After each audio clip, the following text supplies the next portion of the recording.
देख रहे हैं सीधी बात, और सीधी बात में आज का मुद्दा भी महिलाओं से जुड़ा हुआ है, क्योंकि देश की राजनीति इस वक्त महिलाओं के इर्द गिर्द घूम रही है। महिला आरक्षण बिल की जब बात हो रही है तो इसमें विपक्ष समर्थन तो कर रहा है, लेकिन विपक्ष की किंतु परंतु जारी है। और उसी किंतु परंतु का जवाब आज सदन में केंद्रीय गृह मंत्री अमित शाह की तरफ से भी दिया गया है। अब वोटिंग होनी है, तो क्या बीजेपी या ये कहिए कि एनडीए की सरकार इसे पास कराने में कामयाब हो पाएगी? 2/3 का आंकड़ा क्या कहता है? सदन में जो आंकड़े हैं वो क्या कहते हैं? पक्ष विपक्ष किस तरीके से इसको लेकर आमने सामने है? परिसमन को लेकर क्या आपत्ति दर्ज कराई जा रही है? इन तमाम बातों पर आज करने वाले हैं हम सीधी बात। तो सबसे पहले आप ये सुनिए कि राहुल गांधी ने सदन में किस तरीके से सरकार पर गंभीर सवाल उठाए, और उन्होंने कहा कि महिला आरक्षण बिल सिर्फ एक बहाना है, दरअसल इसके पीछे राजनीति की जा रही है। Some truths that need to be told here today in this house. The first truth is that this is not a women's bill. This is nothing to do with the empowerment of women. There is a women's bill. It was passed in 2023 in this house itself. And my friends and teachers in the BJP said that it will be implemented in 10 years' time. That is the women's bill. This is an attempt to change the electoral map of India, using and hiding behind India's women. That this bill actually cannot be passed. They knew it. They're not stupid. They knew every opposition person would oppose it. This bill cannot be passed. This was a panic reaction. This was a panic reaction because the Prime Minister at any cost needed to send two messages. Number one, he needed to change the electoral map of India. And number two, he needed to send the message again that he is pro-women. तो अमित शाह को आप अब सुनाते हैं आपको कि केंद्रीय गृह मंत्री अमित शाह का क्या कुछ कहना है। राहुल गांधी ने जो इस तरीके से सवाल उठाए, सरकार पर गंभीर आरोप लगाया, तो उसके बाद सुनिए कि पक्ष की तरफ से क्या कहा गया। मान्यवर, कई सारे सदस्यों ने अनेक प्रकार की आशंकाएं व्यक्त की। उन्होंने ये कहा कि अभी क्यों लाए, तो मैं ये बताना चाहता हूं कि जो नारी शक्ति वंदन अधिनियम आया उसमें जिक्र है कि 2026 के बाद होने वाली जनगणना के बाद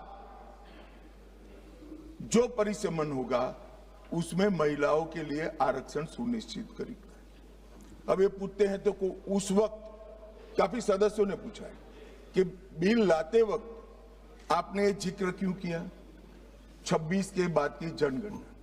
मान्यवर, हमने नहीं किया है। 71 में इनकी सरकार थी, इंदिरा जी की सरकार थी, तब इसको फ्रीज कर गई थी, और वो फ्रीज के कारण हमें इसका जिक्र करना पड़ा।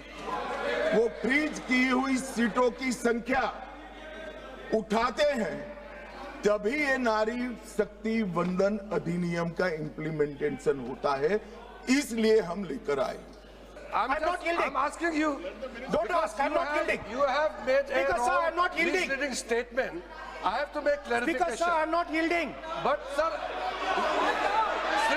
Sri Rahul Gandhi ji is talking about reservation in assemblies and parliament for OBC and for religious minorities. That is not permissible. When Congress ruled this country for more than 60 years, why did not Congress party provide that constitutional reservation for OBC? Congress has to answer. Rajiv Gandhi ji ने on record OBC reservation का विरोध किया था। राजीव गांधी जी ने जब प्रधानमंत्री थे और जब प्रधानमंत्री नहीं थे तो भी उन्होंने ओबीसी का रिजर्वेशन अपोज उस समय का प्रधानमंत्री राजीव गांधी जी ने किया था। राहुल गांधी जी उसका जवाब दे सकते हैं। तो कुल मिलाकर सदन में आज दिन भर हंगामे का दौर देखने को मिला। जमकर वाद विवाद हुआ, पक्ष विपक्ष आमने सामने आए, सरकार इस बिल को लेकर अड़ी हुई है तो दूसरी तरफ विपक्ष किंतु परंतु करते हुए तमाम सवालिया निशान खड़े कर रहा है। तमाम मेहमान भी हमारे साथ जुड़ चुके हैं। चर्चा की शुरुआत अब कर लेते हैं। आर के मिश्रा हमारे साथ भारतीय जनता पार्टी के प्रवक्ता हैं, मंजू त्रिपाठी जी कांग्रेस की तरफ से, डॉक्टर पूजा मिश्रा समाजवादी पार्टी की तरफ से, वरिष्ठ पत्रकार के तौर पर रणविजय सिंह। इन तमाम मेहमानों का रुख किया जाएगा, लेकिन उससे पहले वो सुलगते सवाल आपके समक्ष रख दे जिनके इर्द गिर्द होने वाली है सीधी बात। सबसे पहला, महिला आरक्षण को परिसमन से जोड़ना संवैधानिक मजबूरी या राजनीतिक रणनीति, जिसके लिए विपक्ष कह रहा है कि पूरा नक्शा ही बदल जाएगा। दूसरा, राहुल गांधी का चुनावी नक्शा बदलने का आरोप, क्या सच में सत्ता संतुलन बदलने की एक तैयारी है? क्या वाकई में इस आरोप को गंभीरता से लेने की जरूरत है? तीसरा, क्या परिसमन के बाद उत्तर भारत को ज्यादा और दक्षिण भारत को कम प्रतिनिधित्व मिलने वाला है? ये भी अहम सवाल यहां पर आकर खड़ा हो जाता है। चौथा अहम सवाल, महिला आरक्षण क्या वाकई SC, ST, OBC महिलाओं के खिलाफ है? महिला आरक्षण की जब हम बात कर रहे हैं, क्योंकि राहुल गांधी ये आरोप लगा रहे हैं। पांचवा अहम सवाल, 2029 तक इंतजार क्या महिलाओं को राजनीतिक तौर पर होल्ड रखने जैसा नहीं है? ये वोटिंग हम आपको दिखा रहे हैं, देखिए जरा वोटिंग का आप आंकड़ा देख लीजिए जो यहाँ पर किया गया है। ये पूरा स्क्रीन हम आपको दिखा रहे हैं। 489 वोट्स डले हैं। आज जो वोटिंग हुई है 489 वोट्स डले हैं। काउंटिंग होगी, असल जो तस्वीर है वो निकलकर अभी सामने आनी बाकी है। संसद से सीधी तस्वीरें जरा देख लीजिए। 489 वोट्स टोटल हुए हैं।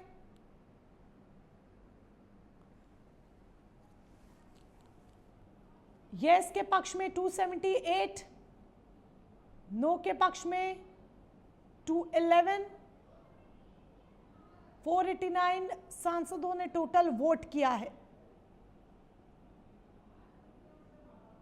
अहम तस्वीर संसद से आज निकलकर सामने आ रही है, जो देश की आगे आने वाली राजनीति या ये कहिए कि देश की आगे आने वाली तस्वीर को स्पष्ट करेगी।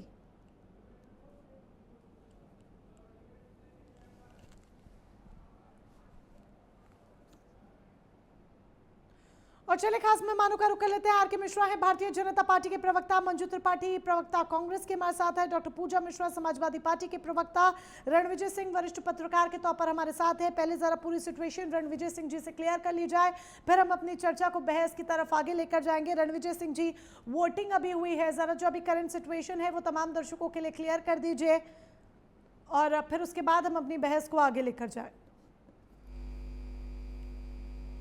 जी मोनिका जी।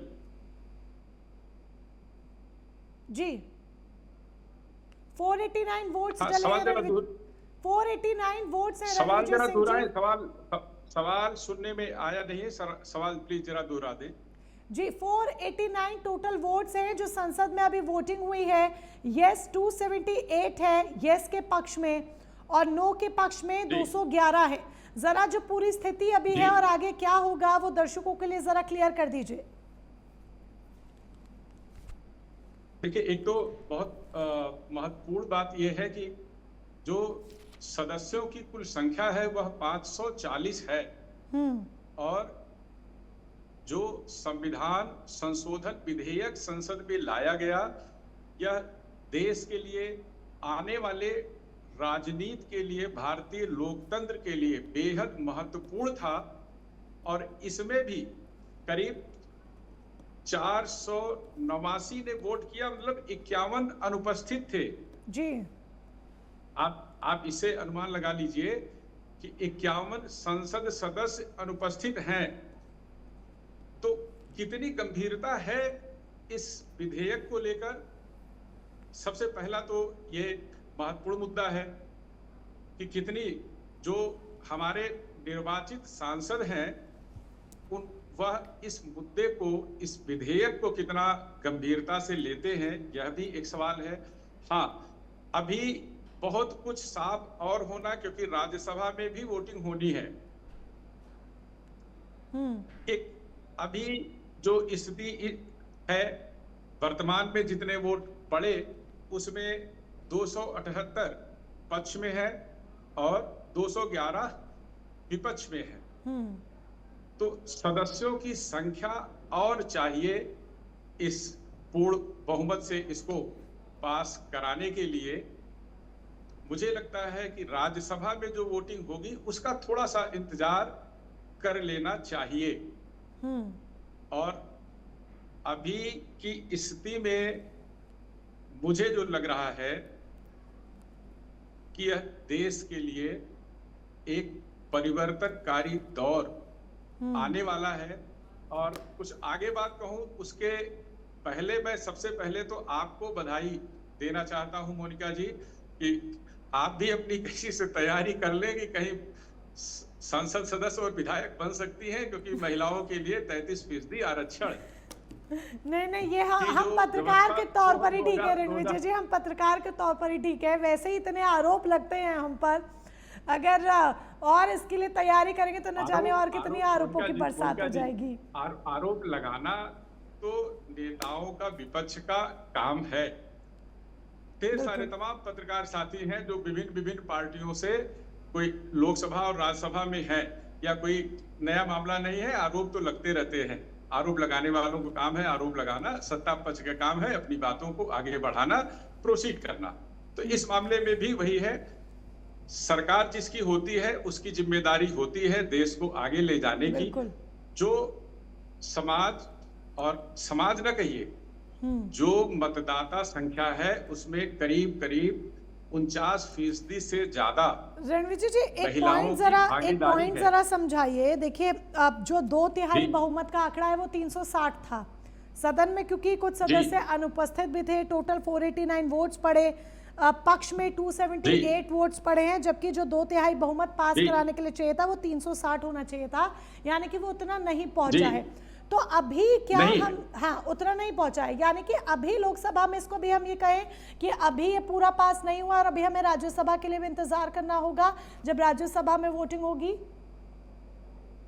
अभी राज्यसभा का इंतजार करना चाहिए जी, और इसमें अब सरकार क्या पक्ष रखेगी यह भी देखने वाला होगा, क्योंकि जितने वोट चाहिए थे वो नहीं प्राप्त हुए हैं। ठीक है, अब जरा मंजू त्रिपाठी जी के पास आ जाते हैं। एक महत्वपूर्ण मामले पर लगभग पूरा विपक्ष एक साथ खड़ा है। हाँ। तो जितने वोट चाहिए थे, जिसको प्रधानमंत्री जी ने कहा कि अपनी अंतरात्मा, लेकिन यहाँ पर ये वो वाली बात हो गई, ये वो वाली बात हो गई, हम महिला आरक्षण बिल के साथ है, लेकिन कहाँ साथ है और कैसे साथ है, ये वोटिंग के आंकड़े ने दरअसल यहाँ पर दर्शा दिया है। तो मंजू त्रिपाठी जी से इस बात को लेकर सवाल पहले कर लेते हैं।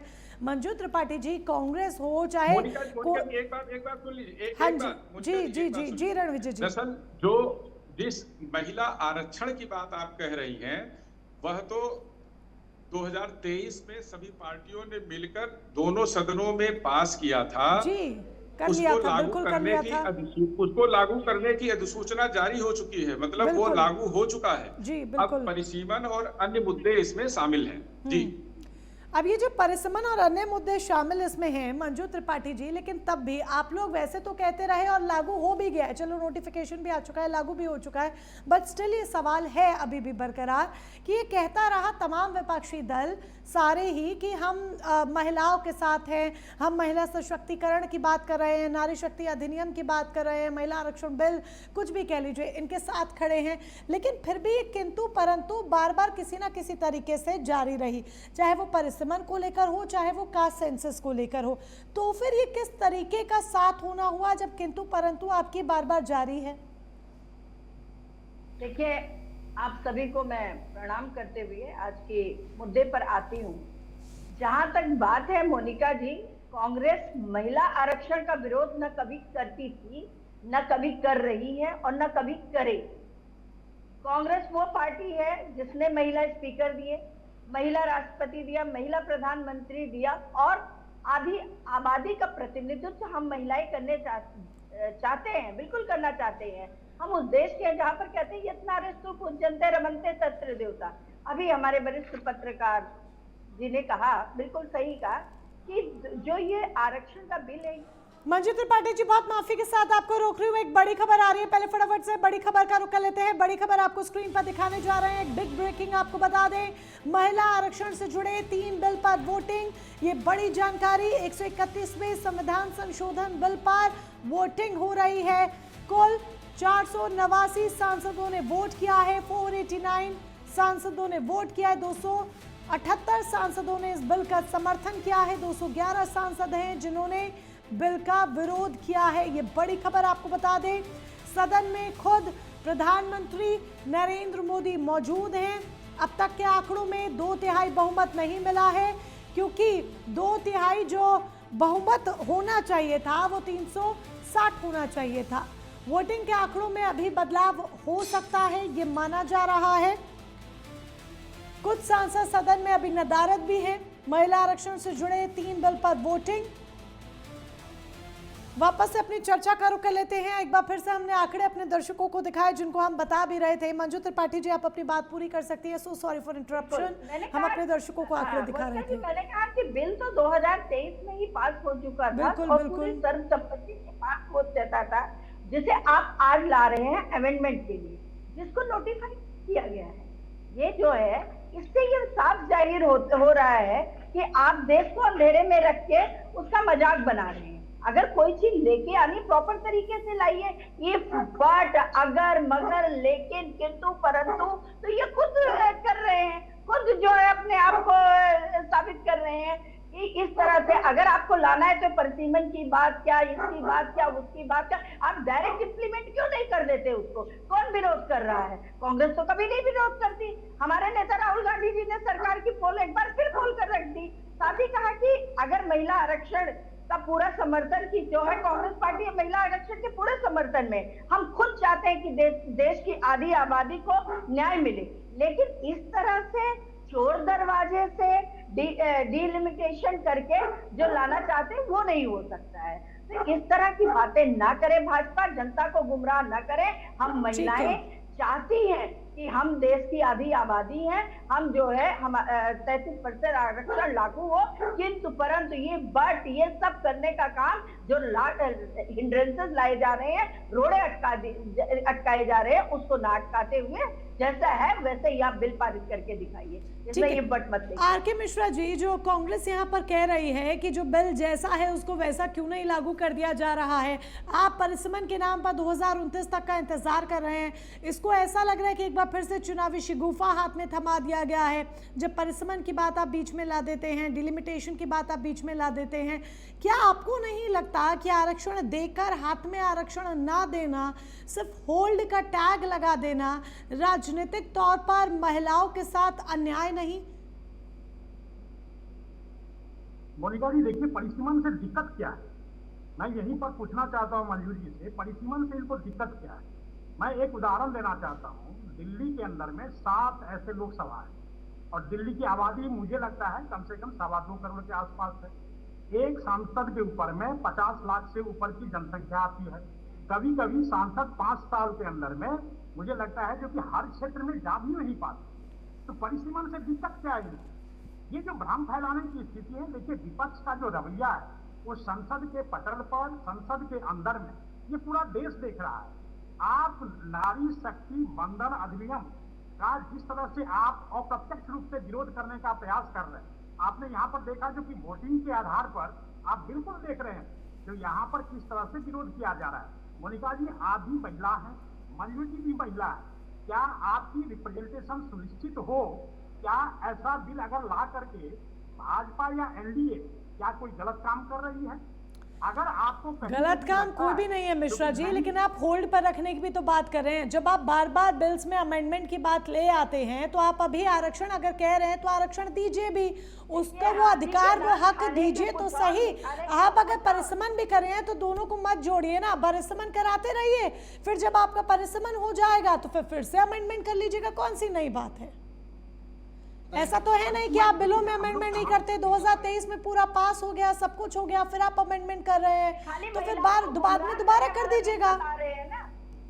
देखिए, आप लोगों को किस बात का डर? आपके पास तो इतना अच्छा आंकड़ा है। जी, कांग्रेस पार्टी को कोई आपत्ति नहीं है। कांग्रेस पार्टी की तो प्रधानमंत्री आयरन लेडी थी।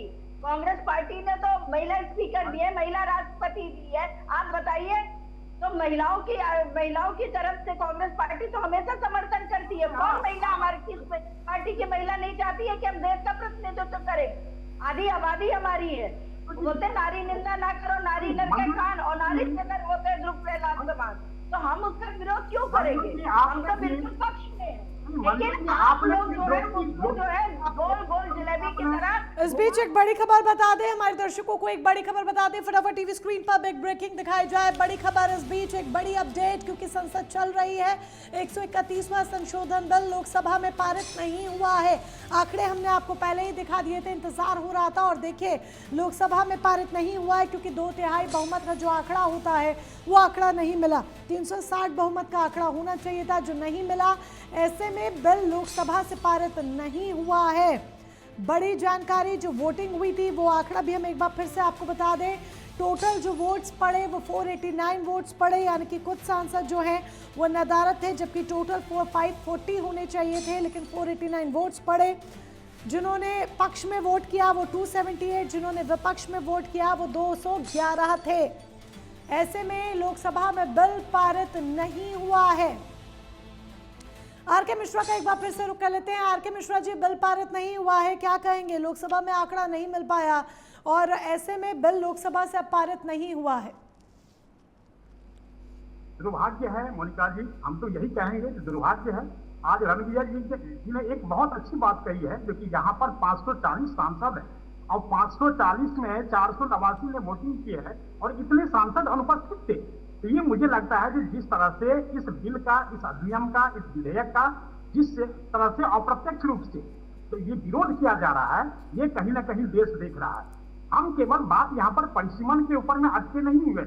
बात ये है कि इस बिल का मुझे लगता है कि जो कांग्रेस का जो समय था, उस समय में भी, उस काल में खंड में भी अगर कांग्रेस चाहती तो निश्चित तौर पर इस तरह के विधेयक, और ये जो उन्होंने तो बहुत सारे संशोधन किए संविधान के अंदर में, लेकिन उन्होंने इस तरह का न विधेयक लाया, कभी भी लाए नहीं उन्होंने। तो कहीं न कहीं उनके मन के अंदर में जिस तरह की बात थी वो आज संसद के पटल पर बिल्कुल उजागर हो गई है। तो दिक्कत कहां पर है? ये दिक्कत हम सबको नजर आ रहा है, देश को भी नजर आ रहा है। ये बिल के विरोध में रहे और निश्चित तौर पर मुझे लगता है जो कि अभी कांग्रेस तो हाशिए पर है, और कांग्रेस का उन्होंने कहा जो कि हम ये नारी शक्ति वंदन अधिनियम के विरोध में नहीं है और हमने महिला प्रधानमंत्री दिया, महिला राष्ट्रपति दिया। तो आप द्रौपदी जी को जब राष्ट्रपति के लिए नॉमिनेट किया जा रहा था, उस समय में आप उनका विरोध क्यों कर रही थी मंजूरी? तो ये दोहरे जो चरित्र है, ये दोहरे चरित्र कम से कम संसद या देश के सामने में रखने का प्रयास नहीं करती। मुझे लगता है कि मोनिका जी, परिसीमन होना बहुत जरूरी है।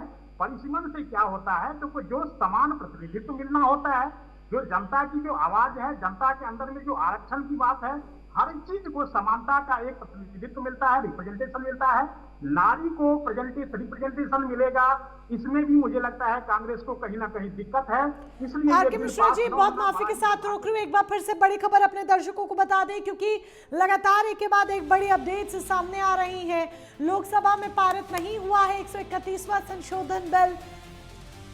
पक्ष में जिन्होंने मतदान किया 298 ने मतदान किया है, विरोध में 230 सदस्यों ने वोटिंग की है। लोकसभा में इस वजह से पारित नहीं हो सका। ये आंकड़ा जो कुल मिलाकर सामने आया है, ये नया आंकड़ा सामने आया है जो आपके समक्ष हम रख रहे हैं। 131वां संशोधन बिल लोकसभा से पारित नहीं हुआ है। तो पक्ष में 298 हैं जिन्होंने वोटिंग की और यह आंकड़ा पास होने के बावजूद भी पारित लोकसभा से नहीं हो पाया। आर.के. मिश्रा जी बात अपनी रख रहे थे। आर.के. मिश्रा जी, आप इसे दुर्भाग्यपूर्ण बता रहे हैं। नया आंकड़ा कुछ फेरबदल है जो सामने आया है, अपडेट हमने हमारे दर्शकों को बताई। आप कह रहे थे दुर्भाग्यपूर्ण है जो पास नहीं हो पाया, परिसीमन होना बहुत ज़्यादा ज़रूरी है। अब ऐसे में कांग्रेस कहाँ आ जाती है जब आप कांग्रेस के दोहरे चरित्र पर सवाल खड़े कर रहे हैं? हुए उपराष्ट्रपति देश के सभी नागरिकों हम 370 की बात कर रहे थे, ट्रिपल तलाक की बात कर रहे थे हम, और भी ऐसे गंभीर मुद्दे जो देश हित में, के हित में थे, उस समय में भी कांग्रेस ने हमेशा से ही विरोध किया। आप देखेंगे सीएए हो चाहे एनआरसी हो, हर वक्त इन्होंने कांग्रेस ने विरोध करने का मन बना दिया है और संसद के अंदर में इस तरह का विरोध तो हमें मंजू जी, मुझे जो लगता है सवाल कि उठ रहे हैं, जिस तरीके से मिश्रा जी कह रहे हैं, क्या विरोध करने के लिए विरोध किया जा रहा है कि हर एक बात का विरोध करना ये विपक्ष का काम है और इसीलिए विरोध किया जा रहा है? राहुल गांधी बड़ा आरोप लगा दे रहे हैं कि इससे तो पूरा चुनावी नक्शा ही बदल जाएगा। मोनिका जी, अभी मिश्रा जी कह रहे थे दोहरा चाल, चरित्र और चेहरा भाजपा वालों का है। आप इतने दिन से हैं, आपकी डबल इंजन ट्रिपल इंजन की सरकार है कि केंद्र में आपकी सरकार, आपने क्यों नहीं बिल पारित करवा दिया? उसमें ये बट पर सीमन और फलाना ढिमकाना क्यों लेके आ रही? इससे आपकी मंशा के ये खाली चुनावी लॉलीपॉप देने का आप जो है काम करना चाह रहे हैं। आपकी मंशा कम नहीं है कि बिल पास हो। कौन महिला चाहती है? हमारी महिला, हमारी नेता प्रियंका गांधी जी देखिए संसद में किस तरह से आड़ रही है। उन्होंने उत्तर प्रदेश में लड़की हूँ, लड़ सकती हूँ का नारा देके हर तबके की महिलाओं को चुनाव में उतारा। तो हम कभी भी जो है इसके विरोध में नहीं है, लेकिन दोहरा चाल, चरित्र, चेहरा, बात को जलेबी की तरह घुमा घुमा के परोसने का काम आपकी पार्टी कर रही है। एक तरफ आप चाहते हैं कि महिलाओं को खुश भी कर दिया जाए इलेक्शन से पहले, और दूसरी तरफ आप अपनी चालबाजी से बाज नहीं आ रहे हैं। तो इस तरह से ठीक है, रणविजय सिंह जी, आरोप प्रत्यारोप की जमकर राजनीति हो रही है, पक्ष विपक्ष दोनों की बातें आपने सुनी। अब अगर हम कंक्लूजन पे जाएं तो क्या कंक्लूजन होगा? क्या वाकई में से हक की बात करें या फिर एक सियासी बिसात कहें? मोनिका जी, सियासी बात तो है ही है, इसमें कोई आगे पीछे की बात नहीं, बात तो सियासी है। हाँ, कुछ बातें ऐसी हैं जिसे हमें लगता है कि पूरे देश को जानना चाहिए। वह यह है कि जब 500 सदस्यों की संख्या तय की गई थी 1951 में, तब देश की आबादी क्या थी, मतदाताओं की संख्या, आबादी क्या थी। उसके बाद जब 545 की संख्या की गई और यह संख्या बढ़ाने पर देश की आबादी क्या थी, तब कांग्रेस ने ही 45 सीटों की संख्या बढ़ाई थी, उसमें कांग्रेस की सरकार थी। उसके बाद से कुछ ऐसी लगाई गई कि जब जनगणना होगी उसके बाद ही फिर अगला कोई संशोधन होगा। तो सरकारें दम तो नहीं बांध पा रही थी। मैं इस मामले में नरेंद्र मोदी सरकार को बधाई देना चाहूंगा कि उन्होंने देश की जो जनसंख्या है, जो आबादी है, जिस आबादी पर अभी वर्तमान में एक सांसद चुना जाता है, वह सांसद अपने पूरे क्षेत्र की समस्याओं को जान ही नहीं पाता है। इतना बड़ा उसका क्षेत्रफल हो गया है। तो सांसदों की संख्या तो बढ़नी चाहिए, यह वर्तमान की जरूरत है। हाँ, विपक्ष के कुछ सवाल हैं, उन सवालों पर थोड़ा सा और स्पष्ट जवाब आना चाहिए था सरकार की तरफ से। मुझे लगता है उसमें थोड़ी स्पष्टता की कमी है। जैसे विपक्ष ये कह रहा है कि उत्तर भारत का इसमें दबदबा हो जाएगा, दक्षिण भारत का राजनीतिक तौर पर वह कमजोर हो जाएगा वह क्षेत्र, क्योंकि वहां उन लोगों ने जो आबादी जनसंख्या नियंत्रण का कार्यक्रम है वह उत्तर भारतीय राज्यों की बजाय दक्षिण भारतीय राज्यों ने ज्यादा तेजी से अपनाया और लागू किया। हाँ। सरकारों ने दबाव बनाया, उसे लागू किया। उत्तर भारतीय राज्य उस हिसाब से सफल नहीं हो पाए थे। ठीक है। लेकिन जो वर्तमान स्थिति है, इसमें भी तो उत्तर भारत में लोकसभा सदस्यों की संख्या ज्यादा है। बिल्कुल। दक्षिण भारत के जो वर्तमान राज्य हैं, उनमें लोकसभा सदस्यों की टोटलिटी में संख्या उत्तर भारत की अपेक्षा कम है। तो जिस अनुपात में उत्तर भारत में लोकसभा सीटों की संख्या बढ़ेगी, उसी अनुपात में दक्षिण भारत के राज्यों में भी लोकसभा सीटों की संख्या बढ़ेगी, यह तय है। लेकिन सवाल असली यह है, दरअसल उत्तर भारत में भारतीय जनता पार्टी, सवाल कहीं ना कहीं असली है और इन तमाम सवालों पर समय की थोड़ी सी कमी है। हाँ जी, बस एक बात, दक्षिण भारत में विपक्ष के सांसदों की संख्या ज्यादा, वहां भाजपा की कमजोरी है, भाजपा के सांसद वहां से नहीं है। तो विपक्ष को यही डर है कि अगर यही व्यवस्था रहेगी उनकी तो संख्या दक्षिण ना कम हो जाए। जहां हम मजबूत हैं वहां से हम और संख्या बढ़ा नहीं पाएंगे। यही एक बड़ी वजह है कि दक्षिण को बार बार जो है वो डर सता रहा है। बहरहाल, आप सभी खास मेहमान हमारे साथ जुड़े, चर्चा में शामिल हुए, इसके लिए बहुत बहुत शुक्रिया आपका। सीधी बात में फिलहाल बस इतना ही। नमस्कार।